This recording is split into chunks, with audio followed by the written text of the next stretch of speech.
জসিম ভাই, ঘর থেকে বাইরে আসেন, কিস্তির টাকা নিয়ে আসেন। ভাইজানের ডাইকে কোনো লাভ হইব না, ভাইজানের বাড়িতে নাই। আপনার ভাইজান বাড়িতে নাই? তাহলে ভাবি কিস্তির টাকা নিয়ে আসেন। ভাবির ডাইকেও তো লাভ নাই, ভাবিও বাড়িতে নাই। কি বলেন? আপনার ভাইজান ভাবি কেউ বাড়িতে নাই? কই গেছে তারা? ভাইজান ভাবির নিয়ে শ্বশুর বাড়িতে বেড়াইতে গেছে। তাকে কোনো আক্কেল নাই? সে জানে না আজকে সোমবার কিস্তির টাকা দিতে হইব? সে কোন আক্কেলে বউ নিয়ে শ্বশুর বাড়ি বাড়িতে গেছে?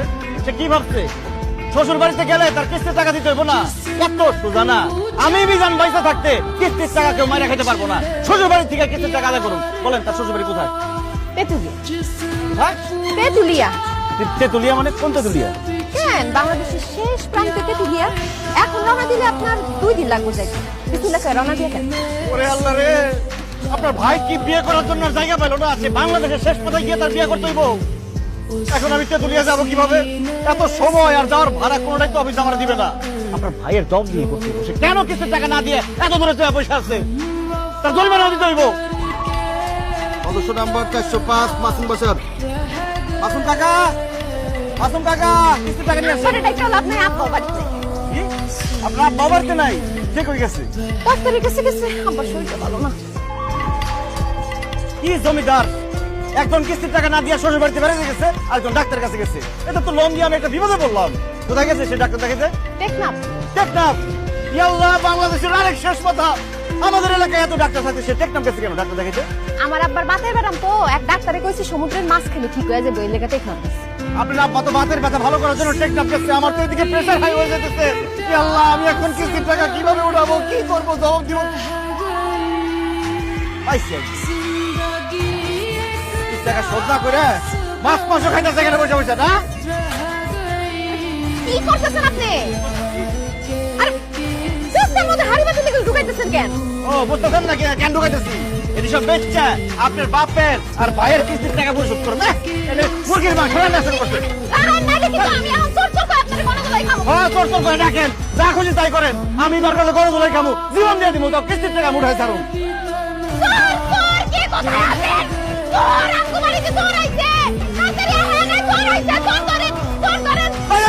আমি চোর না, আমি চোর না ভাই, আমি চোর না। আমি কিস্তি মাস্টার মিজানুর রহমান মিজান ভাই।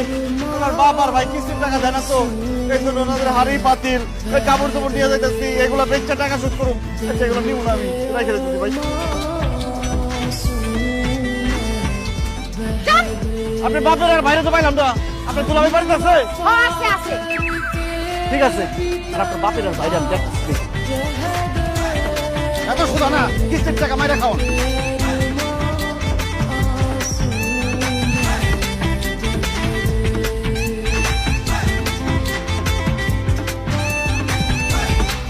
হ্যাঁ শান্তি কম।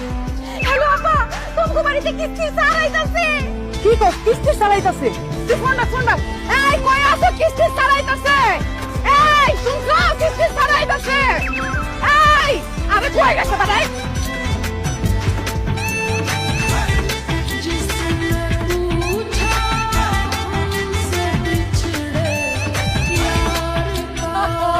হ্যাঁ, কিস্তি মতিন ভাই, কিস্তির টাকা বাইর করেন। এই আপনার ক্যাপিটাল জ্ঞান নাই, মায়া দয়া নাই? হ্যাঁ, কোন বিবেকে আপনি কিস্তির টাকা চাইতেছেন? দেখেন না, মানুষটা অসুস্থ। তাই তো, আহারে কি অবস্থা, কেমন? হায় হায়, আমি আহারে করতেছি কেন? আমি কিস্তির স্যার, আমার মুখে তো আহারে মারায় না। শোনেন, ওনার মাথা ফাটছে না কি ফাটছে সেটা আমার দেখার কোনো দরকার নাই। আমি মিজান কিস্তির স্যার, অপারেশন থিয়েটার থেকে মৃত্যু পথযাত্রী রোগীর কাছ থেকে কিস্তির টাকা আদায় করছি। আর এত সামান্য মাথা ফাটছে, এত মরেই নাই, বাজারে যায় না। তাই মতিন ভাই, কিস্তির টাকা দেন। মতিন ভাই, তুমি কে স্যার? কেন আপনি মতিন ভাই? ও, আমি মতিন, আগে তো জানতাম না। আমি মতিন নিলে আপনি কে স্যার?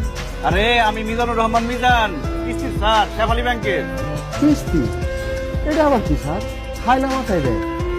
এই, আপনি আমার সাথে ফাইজলামি করতেছেন কেন? আমি কি আপনার বিয়াই লাগি? স্যার, আমার জামাই মোটেও ফাইজলামি করতেছে না। সে সত্যি সত্যি অসুস্থ স্যার।